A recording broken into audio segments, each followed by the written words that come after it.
Today, I want to speak about something very specific because almost everyone I have ever spoken to has experienced this at least once. After someone dies, there can be moments that feel connected to that particular person. Not vague, not general, not just, I was thinking about them. It feels like them. And often it lasts only seconds. But in those seconds, something in you recognizes them. And then almost immediately, the mind steps in. It's coincidence. I imagined it. I just missed them. I don't want to be foolish. I don't want to get my hopes up. That response makes sense. Hope can feel dangerous when you're grieving. If you allow hope, you risk disappointment.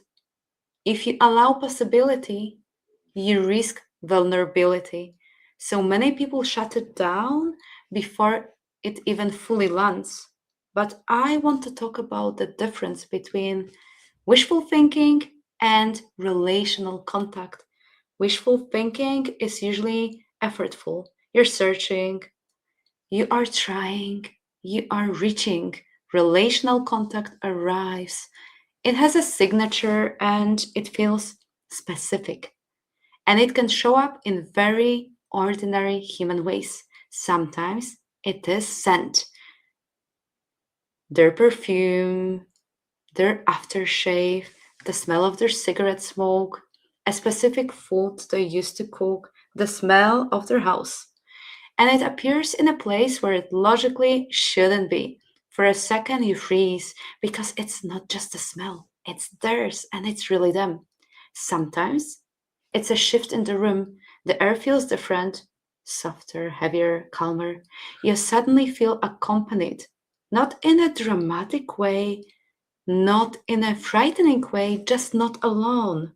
And sometimes it is sound, a song playing at the exact moment you're thinking of them, a lyric landing with unusual precision, a phrase in a conversation that fills times, or you might even hear your name being called, or you might hear your loved ones speaking to you.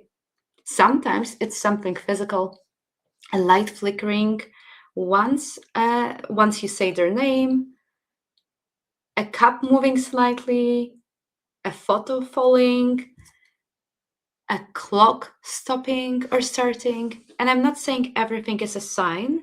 Sometimes life is simply life, but something happens when we allow ourselves to be opened to a possibility. And it's not only a possibility that our loved ones are still by our side and they're communicating with us. And you don't need to analyze it. You just know when you receive those signs and those sensations, who it's connected to.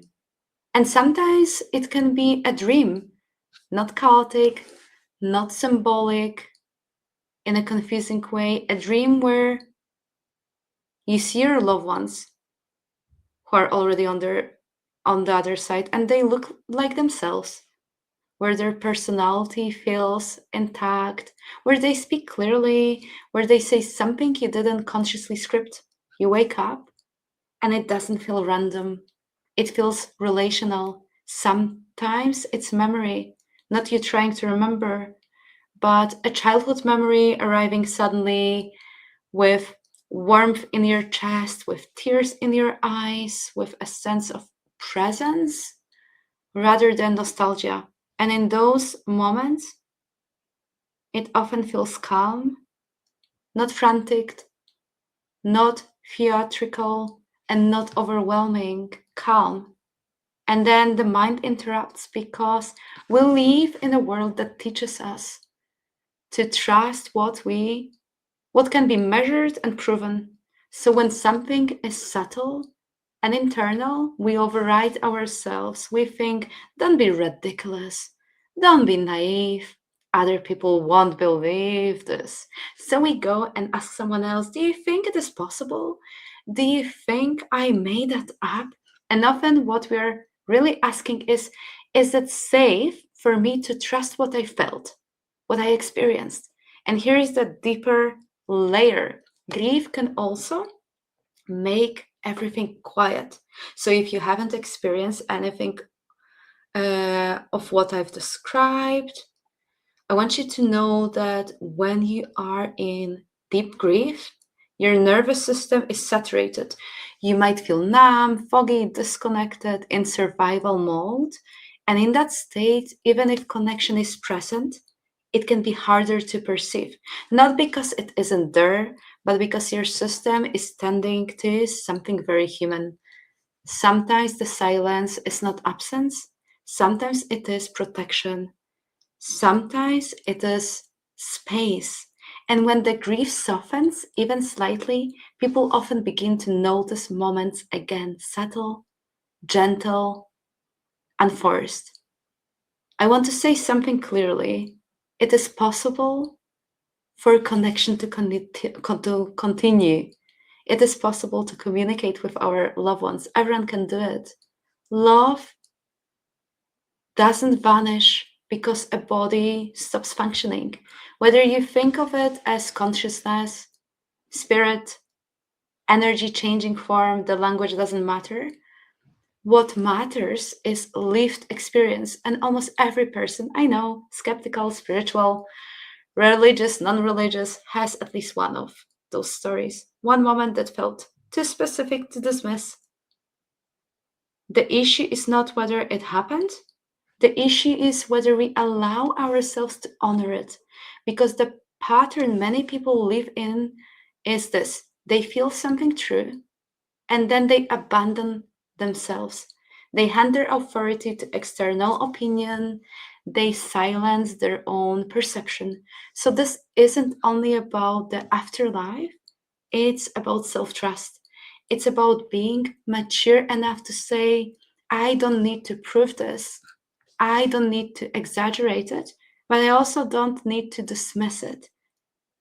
If something felt calm, loving, steady, and specific, you can let it be what it was, not inflated, not denied, just acknowledged. Sometimes the most powerful thing you can say is, that meant something to me. Thank you so much for being around me. And let that be enough. I'm sending everyone so much love. Thank you for being here. Bye.